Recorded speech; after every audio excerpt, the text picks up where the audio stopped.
So once again, my dear students, welcome to my YouTube site. Today we are going to discuss about UVR dosage calculation, part 2. This is lecture 4 and the final lecture in UVR. In previous lectures, that is in UVR lecture 1, we had seen about electromagnetic spectrum and how we can classify differentiate UV rays in the electromagnetic spectrum. Lecture 2 we had seen about the productions.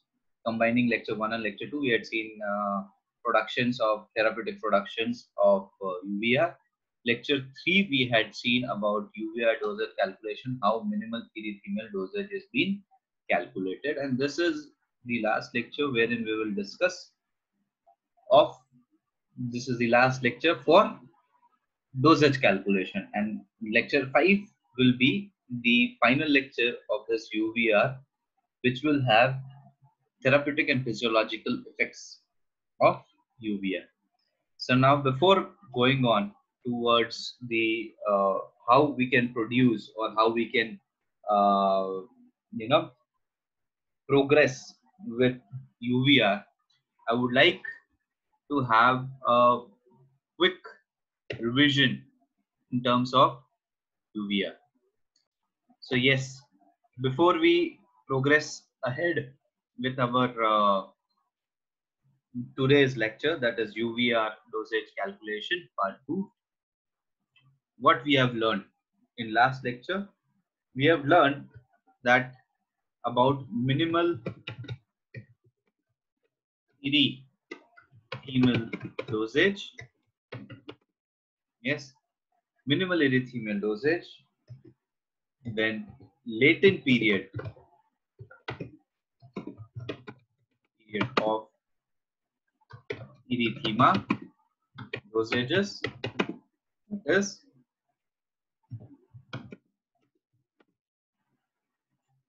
E1, E2, E3, E4. Yes. Apart from this, we have also learned types of skin. Yes. Based on these types of skin, your erythema generation is dependent. So there are total 6 types of skins, and apart from this, minimal erythemal dosage test procedure. Yes, so where we can do this test procedure: forearm,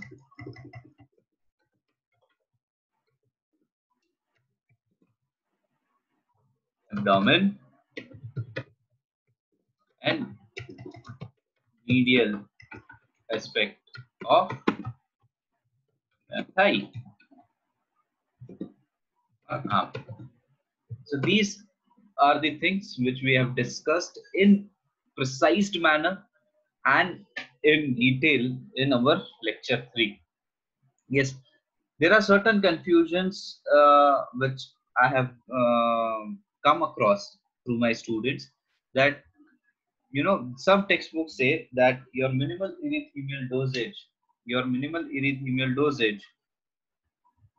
is different.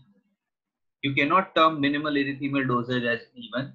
You cannot term even as minimal erythemal dosage. Certain textbooks, I would not like to mention the names of those textbooks, but certain textbooks have mentioned that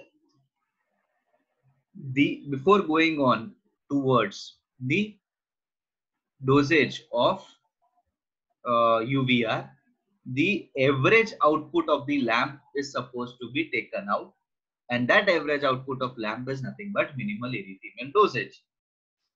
I strongly disagree with this point, and as per the standard textbooks of electrotherapy, that is Electrotherapy Explained through Law and Read, yes, it has clearly said that E1 is equivalent to minimal erythemal dosage. We will discuss this in our chapter. I will share you the screenshots of that particular textbook written language. Apart from this, one second doubt is that you cannot uh, change the distance of lamp once you have fixed minimal erythemal dosage. That is also a wrong concept. If you want to change the distance of lamp, there is a different calculation which we will also discuss today. That how, if you change the distance of lamp, then what you are supposed to do, and again how you are supposed to calculate the dosage. So these two important things we are going to discuss. So this lecture is as important as our lecture 3. So yes, my dear students, we are now going for the progression of UVR dosages. We have learned minimal erythemal dosage. Now, certain things which are very important in your practical questions. Yes, and how to progress. Yes, because it is not fixed that, for example, if your even or minimal erythemal dosage was 1 minute, we will keep on this 1 minute throughout the treatment of UVR. We need to progress. Yes. So when to progress and how we can calculate, this is the thing which we are going to discuss in this uh, lecture. Clear? So the quantity of UVR energy. Yes. So how does this minimal erythemal dosage depends, or how your skin reacts to UVR? So first thing is, it reacts based on the output of lamp. So different outputs of lamp are varied because of its make, different companies, type, whether you are using sun alpine lamps, whether you are using chromium lamps, or whether you are using your fluorescent tubes. Okay. Third thing is aging. Yes, aging means, as we all know that, tridamite forms as we start using the lamp. Okay, as we start using the lamp, the tridamite forms. So the UVR output gradually decreases. So by the time of 1000 hours, the UVR output decreases. So here is my question, and here is my answer to the question also, that if people say that you need to find out the average output of the lamp, this is not possible. Why this is not possible? First thing, you are using different types of lamp.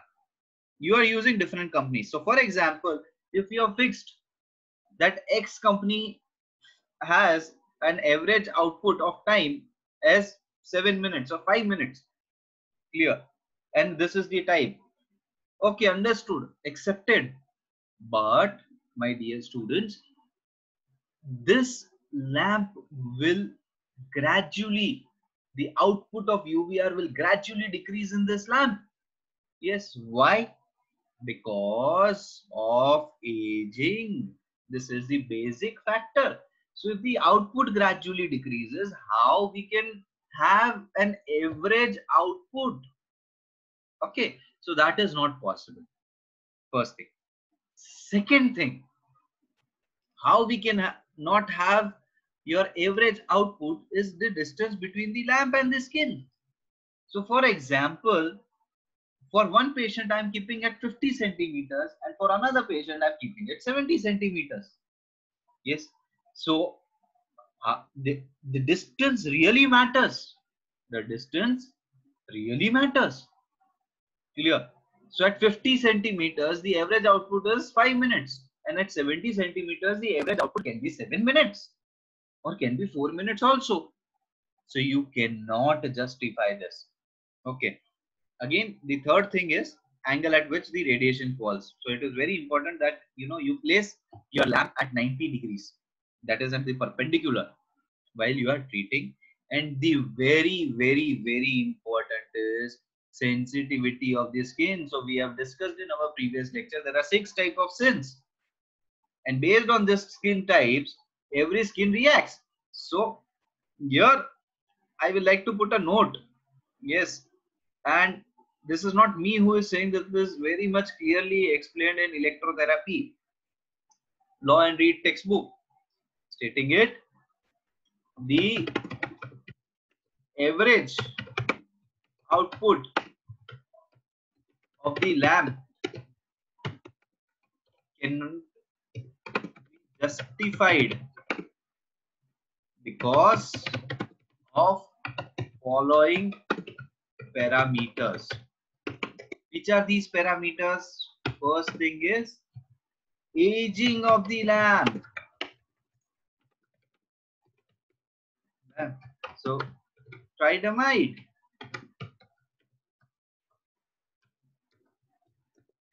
Second thing is distance between the lamp and the skin.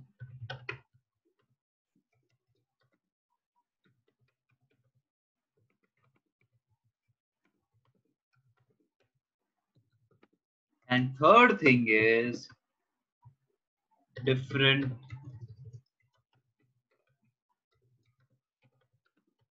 skin types. So my dear students, please make sure that you have idea about this, because this is very important, and even certain people who are not sure about the basics of this UVR testing, they may ask you, but this is the clear example and this is the clear answer to this. We would move forward so that, yes. So here I am saying, see, you see degree of erythema E1, E2, E3 and E4. These are clearly mentioned in electrotherapy explained law and read textbook. We have discussed this latent period 6 to 12 hours, 6 hours, 3 hours, less than 2 hours.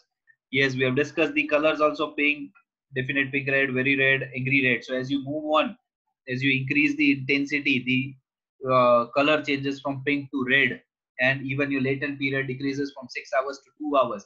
But your approximate duration for which the erythema may stand, which is somewhere around 24 hours, it increases to 1 week. Yes. And what are the skin types? So we have discussed in lecture 3. Here you can see E1 relation to E1 is nothing but into 1. This itself says that it is minimal erythemal dosage into 2.5 into 5 and into 10. We are discussing it next in the coming slides. Okay. Apart from this, yes, this is very important. So I'm focusing this, yes, because I have come across to n numbers of questions. I have got messages on my phone that, sir, please let us know the valid reference that why E1 is stated as minimal erythemal dosage. Yes, 4 grades of erythema are commonly used: E1, E2, E3, and E4. Their descriptions are based upon the following: duration of latent period, intensity of erythema, yes, how red it is, duration of erythema in hours, how long it starts, the severity of irritation, presence of edema, extent of discrimination. So there are 4 grades of erythema, and these grades of erythema are based on what parameters? First, latent period; second, intensity; third, duration of erythema; fourth, severity of irritation; fifth, presence of edema; and second, the type of desquamation it causes. And moving on, next, this is what I'm repeatedly saying: the grading of skin reaction is subjective judgment that applies to the individual patient in the test condition used. So it is a subjective, it is not an objective judgment. It is very subjective. Clear? It is very subjective, and referring to the even of the lamp is meaningless. See, this is what I am discussing. Referring to the even of the lamp is meaningless. You cannot find even of the lamp. It is impossible to find the even of the lamp. Why? Because of the 3 parameters. First thing is aging. Okay, as the lamp ages, it increases. As the lamp is being used, the output of the lamp reduces. Second is the distance between the lamp and the skin, and the third one is the skin type. So this is E1 lamp is meaningless. E1 indicates the observed erythemal dosage on a response of a patient for a particular lamp at a given distance. for a specified time of exposure. This in terms even and minimal erythemal dosage response to the defined dose. Clear? So minimal erythemal dosage, yes, first grade of erythema is also known as minimal erythemal dosage. It is also known as minimal perceptible dosage, and it is also known as minimal. It is also known as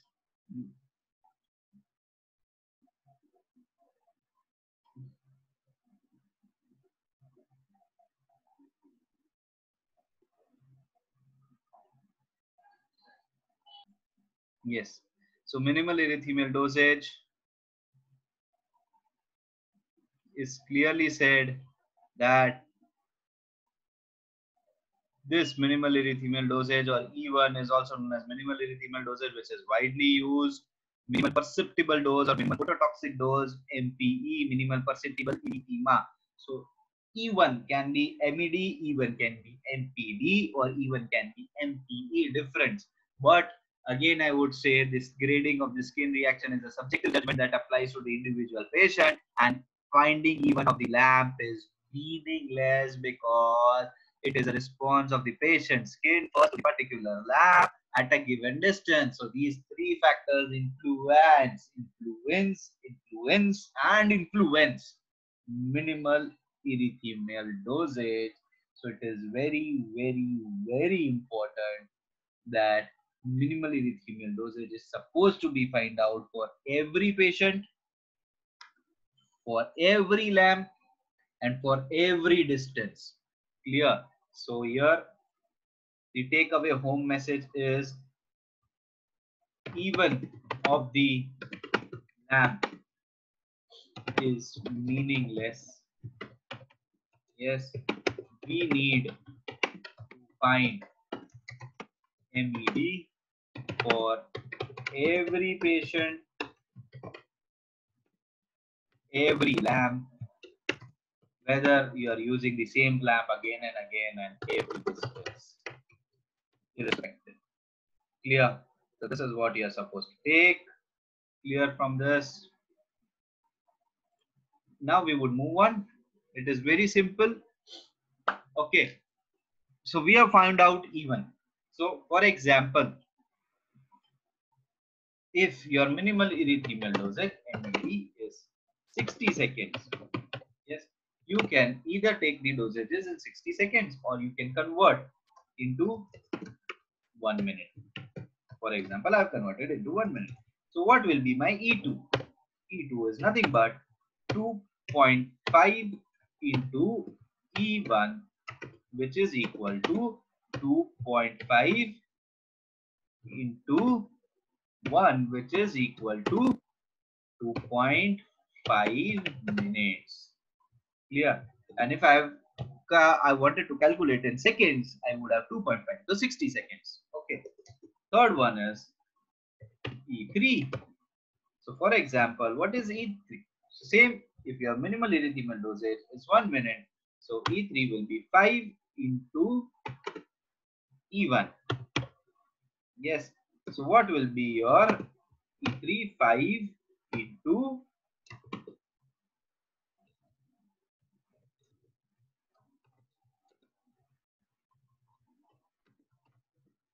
1, which is equal to 5 minutes. And what will be my E4? E4 is nothing but 10 into E1, which is equal to 10 into 1, which is equal to 10 minutes.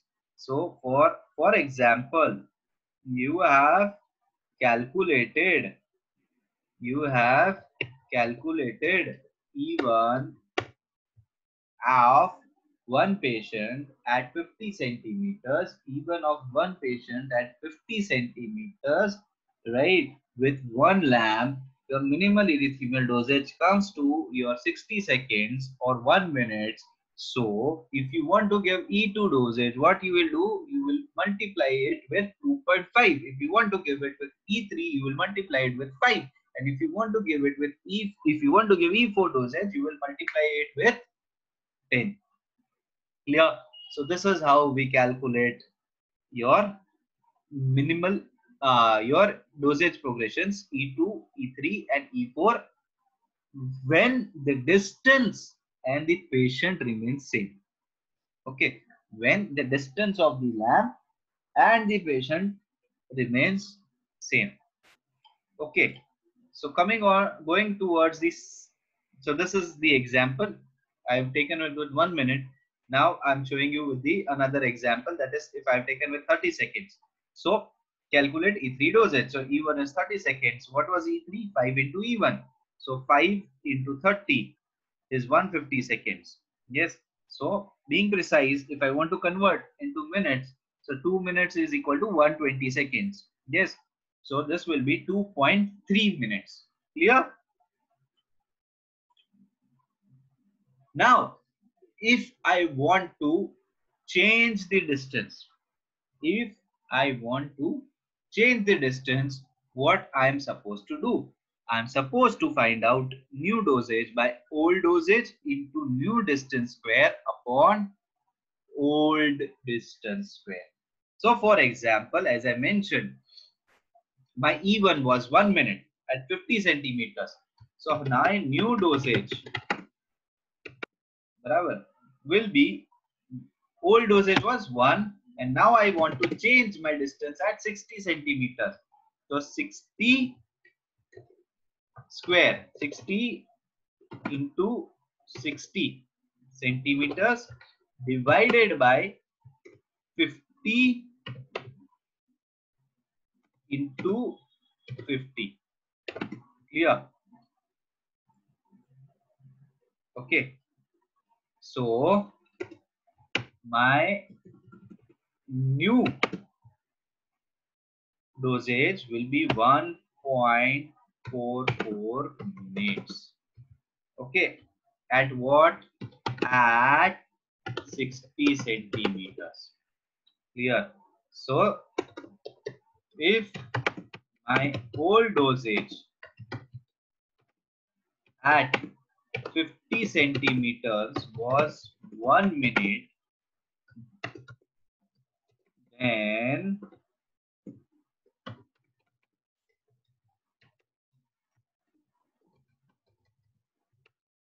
my new dosage, okay, then my new dosage at 60 centimeters will be 1.44 minutes.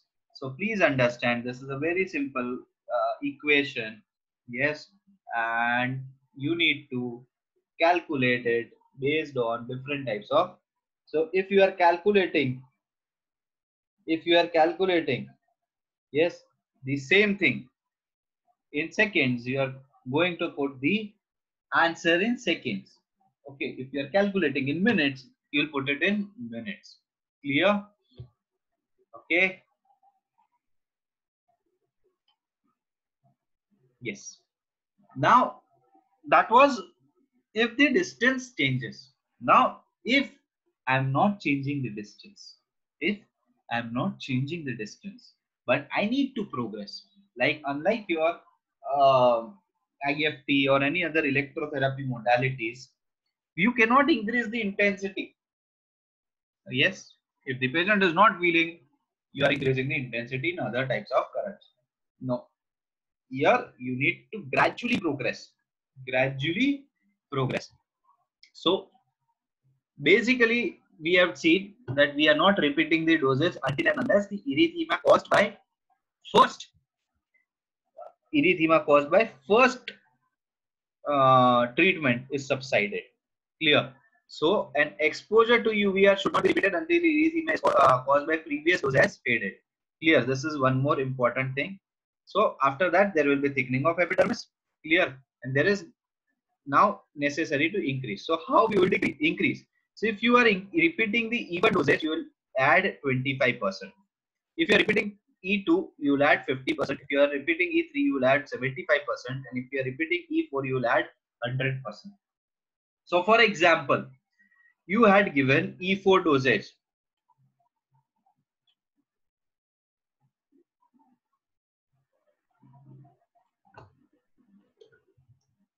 first session of UVR E4 dosage was given, which was of 10 minutes. Okay, clear. So now, according to our first norm, UVR dosage should not be repeated until the erythema is subsided. Now, this generally erythema subsides by 15 days. So, second session of UVR will always be after 10 to 15 days, and in that session, progression of E4 dosage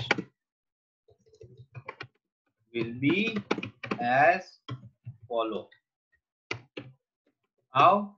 100% of previous dose. So this means 10 minutes plus 10 minutes. So now for second session, the dosage will be of 20 minutes. My dear students, please understand this. Clear? So if the first session of UVR was, or if UVR E4 dosage was given, which was 10 minutes at a particular distance, and with the same patient, and with the same lamp also, the second session of UVR will always follow after 10-15 days. Why? Because that is the duration of erythema which is going to last.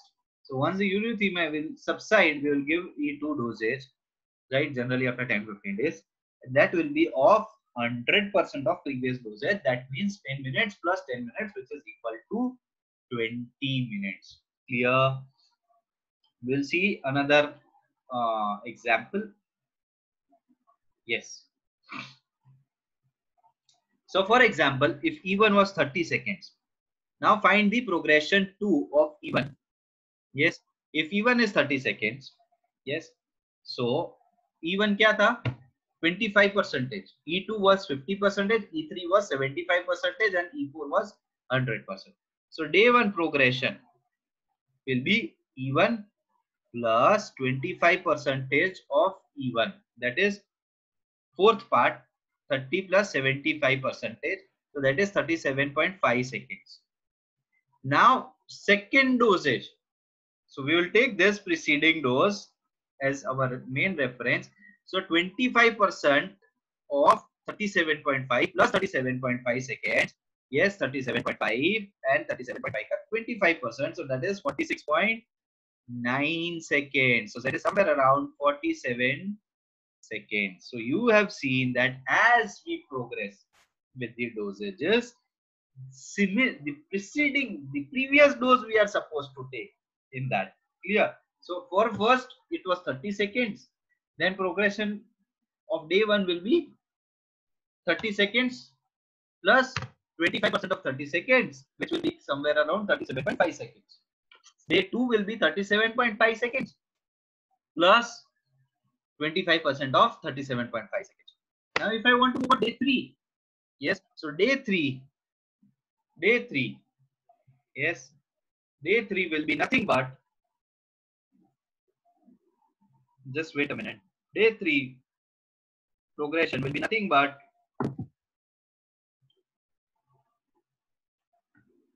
day 3 progression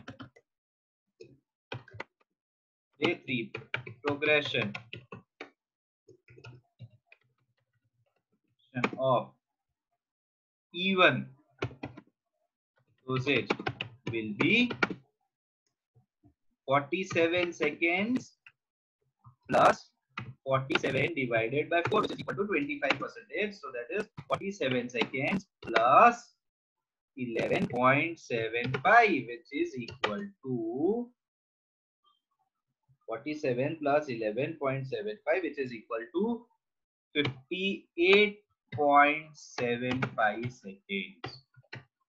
Clear? Understood? Yes. Similarly, now if I want to go for day 4 progression, what will I do? 25, 58.75 seconds plus 25 percentage of 58.75 seconds. So gradually we will go on with this kinds of dosages. So please make sure that you have understood the dosage progression. So basically selection of dosage. An E1 is given to generally total body area. E2 may be given up to 20%. E3 may be given up to 25%, 25 centimeter square. And E4 may be given to only an area where it is necessary of the treatment. Okay.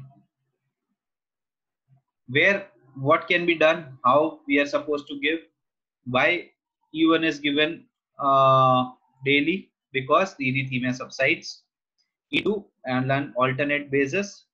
E3 generally twice in a week, and E4 may be given once in a week or once or a fortnight. So that is 10 to 15 days.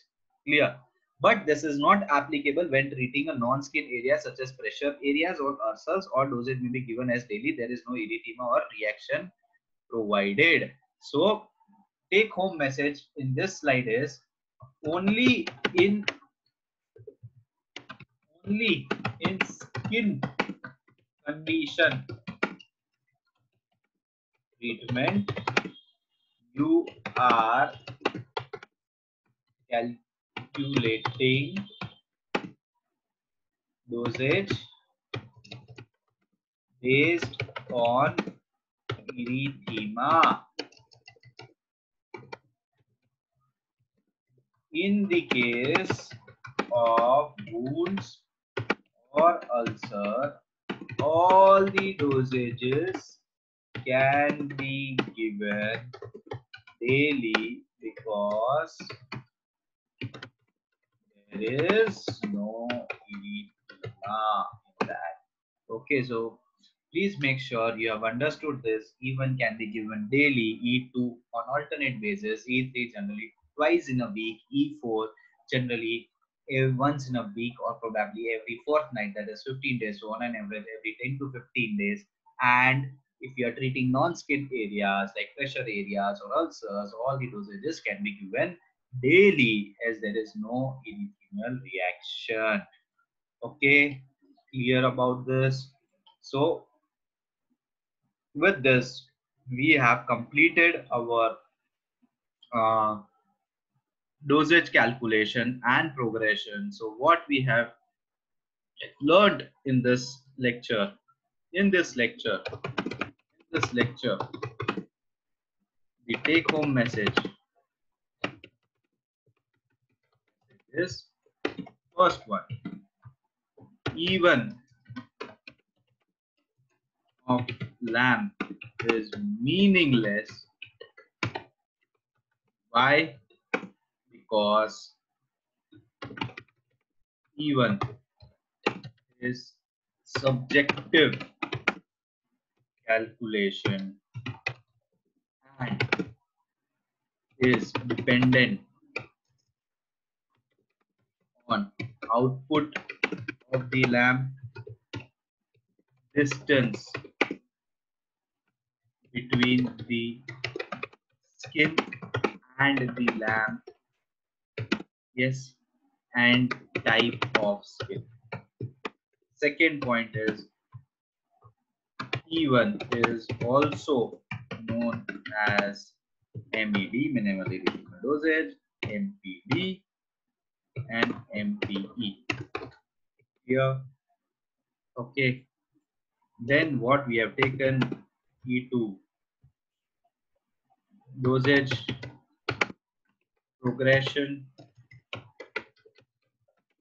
if the distance and the patient remains same. So that is E2 is equal to 2.5 into E1, E3 is equal to 5 into E1, and E4 is equal to 10 into E1. If you change the distance, the lamp, then formula is there for dosage calculation, which is new dosage is equal to old dosage into new distance square upon old distance square. Fifth one is dosage progression. Yes, if you are calculating the same dosage, then E1 is 25% of the previous dosage, E2 is 50% of the previous dosage, E3 is 75% of the previous dosage, and E4 is 100% of the previous dosage of E4. Then E1 can be given daily, E2 can be given twice in a alternate days, E3 can in a week, uh, E3 can be given twice in a week, and E4 can be given almost once in a week, or probably once in a fortnight. So that is somewhere around after 10 to 15 days. And the sixth point for the take home message is all these dosage parameters are for skin related.